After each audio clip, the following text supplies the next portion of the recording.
So hello everyone and welcome to the How Good Is. Today we're going to talk about this smoking hot little girl right here. It's Juri, who is here in all her burning glory, and she's an attack type with attack growth who has attack discs and attack stats.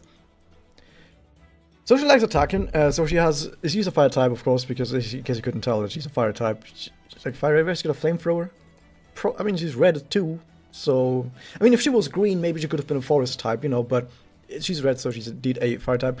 She has 3 blasters, she's a blast gorilla. I'm just gonna very quickly talk about her personal. Is okay. It's this kind of personal that's like nothing. It's like nothing spectacular. It's just, hey, it gives a bunch of attack, and she's all about attack. So if you need a little bit of attack and you have no other good 4-star attack memoria, sure, whatever, you can use this one. And it's gonna be okay. But apart from that, who cares? So as I already mentioned in the joke, it wasn't even funny. There's a bunch of attack on here, a whole bunch of attack. She has one of the highest attack stats in the game, probably. However, her HP and defense stats are kind of terrible, especially her HP stat is actually god-awful. It's one of the worst HP stats on any attacker. Like, even other attacker, I think, usually have more HP than that, but it's terrible. It's actually terrible. So, she doesn't really survive that long. But you know what?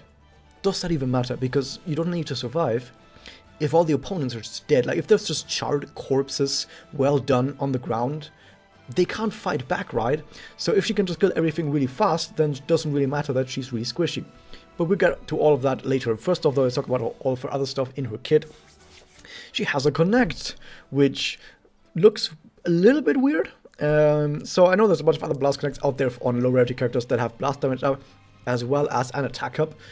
This one doesn't have an attack up, meaning that it will actually be worse for DPS than that of not many, but a handful of low rarity characters, for example, Nanaka and Tsuruno. That kind of sucks, but what do we get instead? What do we get instead of a good attack up that would actually do a lot of damage? We have anti-evade.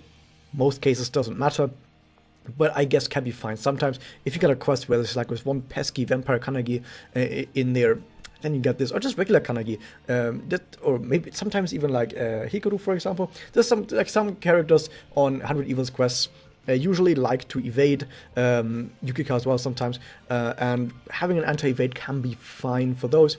What also does it do? It just burn on attack. Doesn't mention how many turns. I assume it's just for 1 turn, as most connects just implies does aiming for 1 turn. So 1 turn burn. It rhymes, but is it strong? It's alright, it's not terrible, it's not bad. So overall this connect, for just pure damage, isn't that amazing.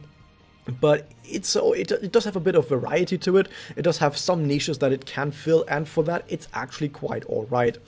If we look at the Magia and the Doppel, well, first of the Magia, what we see right here is that there's many, in case I can't read the kanji, but I can see that I can identify the kanji for fire multiple times. Fire, flame, fire, and it's called Infinite Dragon Blaze. What does it do? It's an AoE Magia that burns all enemies for 3 turns, because of course it does. It also gives flame attribute attack up, sadly only to self. Would have been raised for the entire team, but Juri is another character who is rather selfish, very, very selfish, and she really likes fighting. Basically, Juri is in this entire conflict mostly because she just likes fighting. She's like the kind of guy who's like, hey, fight me, yo, come at me, bro. She's that kind of character. Really likes that. And of course that's why she gives herself flame attribute attack up. In case you're wondering, but why not just attack up? The main reason why element attack up is important is because if you're playing a team that is really good on buffs, for example, you have someone on your team like a Mikage or anyone like a Manaka who buffs attack up. There's a whole bunch of characters, Sayuki as well, that buff attack up to the entire team with their Magia. If you stack attack ups like that, it can very easily happen that you get to the attack up cap, which is 100%. However, flame attribute attack up, or in general the element attack ups like dark attribute attack up, those are a different pool that are additive to that. What that means is you can have 100% attack up, and you can have 100% attribute attack up, in this case flame attribute attack up, for a total of, put them both together, 200% attack up in total. That's how that works. So if you have a whole bunch of attack up, then it's actually really nice to, on top of that, have some attribute attack up. So that's why this is here. What it also does do, tries to ignore damage cut, yay. So here's the thing about ignore damage cut, especially when it actually lasts multiple turns. So if there's an enemy that actually has a sizable amount of damage cut, which you might see sometimes on some challenge quests, especially on 100 Evils. On 100 Evils, I've noticed that they really like to have characters have like a big damage cut for like 2 or 3 turns at the start of each wave, just because they don't want you to immediately one-shot every enemy. Kind of sucks though, because my Mikage does like 2 Magias or like a Doppel and a Magia, and then everyone is so buffed that my Madokami Magia still one-shots everyone, even though they have both a Magia a damage cut and a regular damage cut for like 2 turns that's supposed to prevent exactly that. Which comes down to the fact that damage cut gets countered by damage bonuses like damage up. Like damage up directly counters damage cut. And if you like use Mikage Magia a bunch, everyone has so much damage up that it completely eradicates all damage cut on the enemy. That's just as an aside. However, let's say you don't have a whole lot of damage up bonuses or blast damage up, that's another damage up bonus that you have. Let's say you don't have that and you want to bypass the damage cut completely, then it's actually alright, and it will help you on those quests where the enemy has damage cut to help you out with that. In theory, this would be awesome. Like, ignore damage cut is also really nice sometimes in mirrors, because there's a whole bunch of characters out there who are being played very defensively on mirrors that have damage cut. For example, Yachio is a good example. Yachio has damage cut. Iruyachi also has damage cut. If you see those in mirrors, they will use their damage cut on turn 1, on their turn 1, and might make them hard to kill. With this, you could ignore it, but of course, it's on a Magia. You're not going to use a Magia of a blast character in mirrors, so this is kind of pointless. But in theory, if it was on a Connect, for example, that would actually be better. Still, it's on the Magia, so it's more so for those challenge quests where maybe you want to blow people up. But like I said, even against those, if you can just stack a bunch of damage bonus, like blast damage up is one of those damage bonus, that counters damage cut already. So you don't specifically need to bypass it, but it's still a nice thing to have. It's still a nice thing to have. Now, here's the interesting bit. This is a blast character, right? So her doppel is probably not going to be that interesting. It's not going to be that interesting. Turns out this is one of the biggest boosts from Magia to doppel of any character out there. So first up, the burn, look at that. The burn is the exact same as before. It's still 100% to 3 turns. Okay, it's the exact same. But then you have flame attribute attack up. It's still only 35%. It was 30% up here. It's only 5% more. Okay, so nothing special. But it lasts for 5 turns. For 5 turns instead of 3 turns. Hey, it's really good. But guess what? Attack up self for 5 turns, 45%. Holy shit. She gets an attack up. She doesn't get an attack up from Magia. She just gets a flame attribute attack up. But she gets a flame attribute attack up and an attack up on doppel, and lasts for 5 turns with 45%. Holy shit.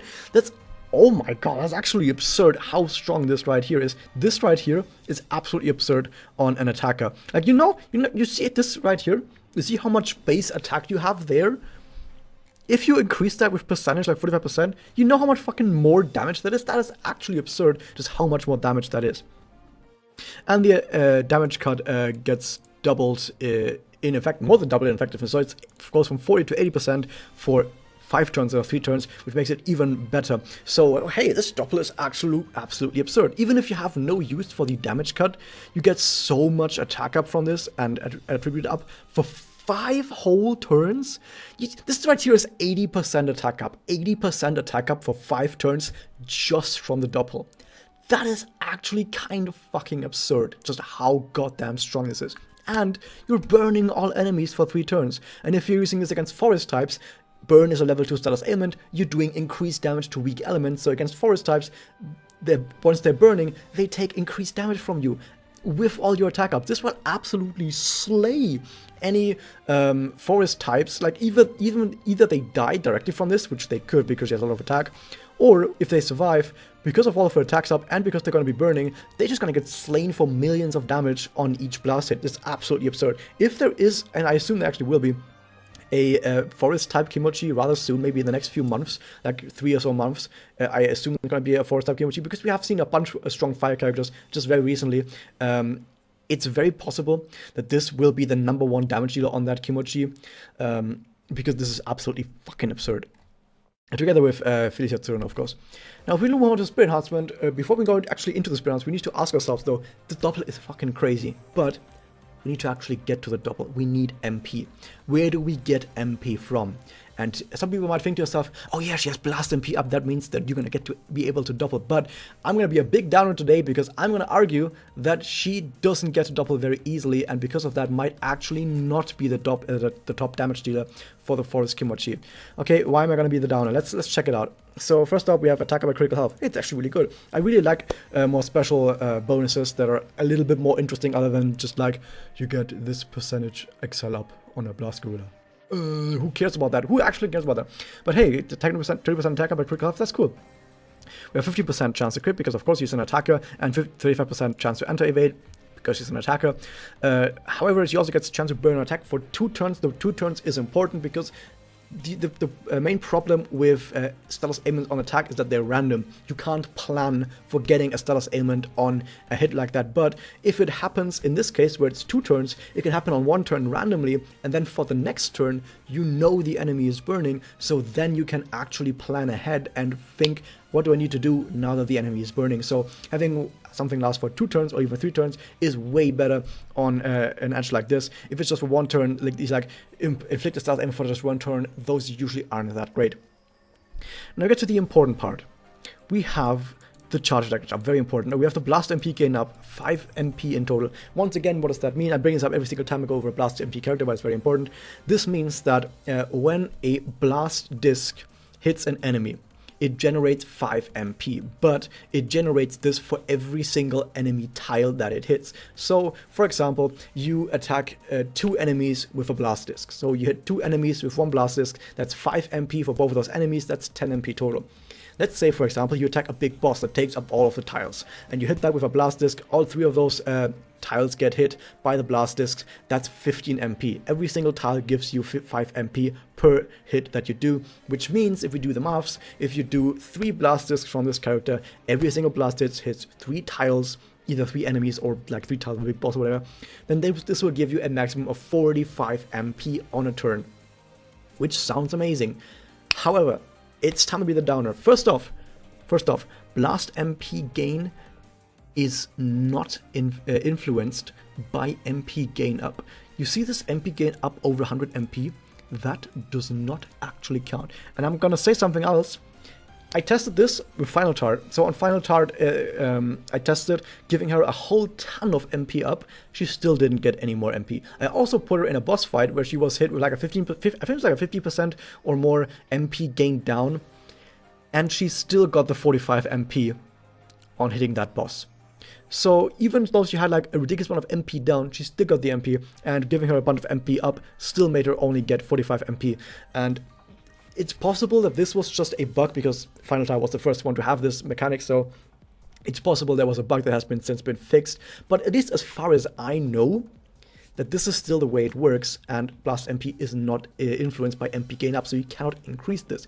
If this has since been changed, put it in the comments below and I will rate it up, but only actually tell me that if you have tested it out, because I know a bunch of people have been going around saying this will be strong with MP gain up, but I've asked some of those people, they didn't know about that either. They just assumed it would work. Don't just assume things or listen to people who assume things, only listen to people who have actually tested it. I tested it with Final Tart, it didn't work. If someone has tested it since and can prove to you that they tested it, then you can tell me in the comments below that it has been changed. But for now, it seems like it doesn't work with MP gain up, which is terrible. By the way, before I go on about this, I need to talk about the active as well. It gives anti-provoke, which is actually really interesting, and also attack up. So the attack up is just for more damage, sure. But the anti-provoke is actually rather important because it means that you can take her into mirrors, and if you have someone on the enemy team who might be trying to taunt you, you throw this up, you show them your 12,818 attack, and they just explode. So that's really cool. Also, she has 3 of the same direction blasts, which is really good. You kind of want that. So yeah, she's going to be really, really good at in mirrors, blowing teams up on turn 1. I know she's going to have some fringe use in tournament usage. Hato will be very proud that I'll say this. But in tournaments, and if you're asking what tournaments, Japanese residents only, tournaments where you have to put up a team for the entire tournament and you can't change that team and you have to get the most amount of points while reducing enemy points, of course. Having wild cards like her who can just suddenly pop a blast combo and obliterate the enemy team by going against provoke, that will be really important. So hyper whales that live in Japan will actually really like a high attack blast character with anti-provoke just to be a wild card for their tournament team. And also to mention something, I dunked really fucking hard on Mifuyu when I talked about Mifuyu, because Mika is way better than her in PvE, but Mifuyu actually has some really great use in tournaments where her kit gets her to Magia really fast, and dazzling enemies can also be really nice. So yeah, Mifuyu actually sees some really good use in Japanese tournaments, but yeah, that aside. So yeah, going back to the MP part, let's do the maths. Let's say, for example, that for 3 turns in a row, you get a Blast Puella combo from Juri, okay? And with every single one of those, you hit 5 enemies. 3 enemies, sorry. With every single one of those, you hit all the enemies. That means you still don't get to double. That's still not enough to get the double. Even for 3 turns, getting all of your blasters, hitting all of the enemies you possibly can, still not enough to double. Over 3 turns when some Excel characters get it in 1. Of course, Excel characters will always get there way faster, but here's the thing. If you are playing a blast character in battle, how many of those battles are going to last longer than 3 turns? Because here's the thing about blast characters, they're best at farming. Farming content that they can easily one-shot is where they excel at the most. And that content will not last longer than 3 or 4 turns. And even under perfect situation, in a perfect situation, you're not going to get double until then. You might get Magia, sure, but you're not going to get to double. And double is where the big juicy meat lies. Oh, burn that meat, Juri. Lakehurst down here, there's double, where all that good stuff lies. But then the question becomes, okay, so if on lower level quests that you're just going to farm for events, for example, let's say for example right now you're farming the Sosuna event and you want to just farm quickly, you put Juri in there on any quest, even on challenge, like challenge 10 is still easy enough for Juri to just go really hard in on it and just one-shot everything. You can just do that, but you're not going to get to double or Magia in that time, so nah, that sucks. But if we don't do that, if instead we go to 100 Evils quests, for example, those are the really difficult quests. In 100 Evils quests, let's say we do Kimochi. Even if you go to Kimochi or 100 Evils, here's the thing. Excel characters are just way better than those quests. Excel characters are just way better than those quests. And this is kind of the problem that we have right now with Blast characters. Blast characters' role right now in the game is to one-shot low-level quests really quickly. They're really fast at farming. But if you go into anything that's more difficult, Excel is just way better. And Blast MP, the idea behind Blast MP is that you can still take Blast characters into those challenge quests, but you're just going to be a second rate to Excel at that point. It helps. It does help. It's still better to have it than not to have it, definitely. It's still better to have it than not to have it, but it's still just not enough to compete with Excel at all. Now, there would be some ways of fixing this in the future. I think there needs to be something to happen to Blast, because Blast still is just that thing you farm with and nothing else. And there would be 2 ways of changing this. Either you give them ways of getting to Magia faster, but then you might argue, oh, but they're Blast characters, they're not supposed to get to Magia faster. Okay, but then second idea is you give them anything else to do other than just dealing damage. Because Magia does fucking everything. When you use a Magia, you get so many buffs, you get debuffs, you get status ailments, you heal people. Magia can do everything you want. Everything you could possibly ever want, Magia gives you. On turn 2 even. A good Excel character will get Magia on turn 2 and just buff the entire team with a ridiculous amount of cool shit. Meanwhile, Blast just blasts for 5 turns and does nothing else. So it would be nice if Blast could do literally anything else other than just blasting. And I don't know how the developers are going to do that. I haven't really thought about that because I've kind of moved away from Blast and I've worried more so about Excel. But Blast needs something. Blast needs a change in playstyle. Like, bringing it all together though, Juri is not a bad character. She's a great character. She's actually a really good character as a Blast. Like, within the bubble that is Blast, Juri is on top of that bubble. Maybe not one of the top, because like Final Tart probably is still a bit better. Regular Tart probably also a little bit better. But Juri is still amazing. An amazing Blast character for an unlimited character. Probably on par with Kyoko. Kyoko has, I think, better straight up damage output. Because I think Kyoko has a better spirit enhancement for damage. But Juri has that wild card of getting to double and having a great double. So they have some differences between them. But they're still on somewhat similar power levels. But I think there needs to be something needs to change with Blast that makes them have more viability in quests where they don't just get completely outshined by Excel. Because there's now so many places in the game now where Excel is the top and Blast has nothing to do anymore other than just farming. Moving on very quickly with the other 2 Memoria that are in here. This one, same thing I said about this one. It's exact same, just a tiny bit better. Wow, who cares? And then we have this, the Great Father. Guess what? 5-turn cooldown. Lasts for 3 turns. That's actually really good.